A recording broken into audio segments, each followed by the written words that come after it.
Gusto mo bang hahabulin kanya lalo at ikaw lang ang mamahalin niya habang buhay at hindi na siya maghanap ng iba? Ang ritual na ito ay para lang sa taong maniniwala. Ang kailangan sa ritual na ito: papel, panulat, plastik, isang butil na bawang. Pwede mo ito gawin sa iyong karelasyon o ka-LDR. At magugulat ka na lang sa magiging resulta nito dahil hahabulin ka sa taong ginawan mo nito. Kailangan magfo-focus po kayo sa paggawa nito at buo ang inyong paniniwala sa paggawa at walang ibang iniisip at pagdududa.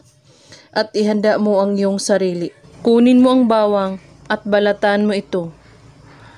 At pagkatapos, isulat mo sa papel ang pangalan at apelyido niya ng 7 beses.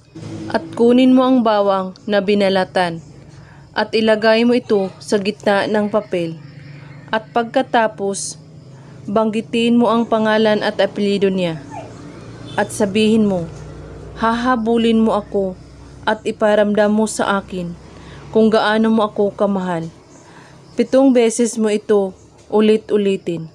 At pagkatapos, ibalot mo ang bawang sa papel at ilagay ito sa plastic na maliit at ilagay ito sa inyong damitan or cabinet.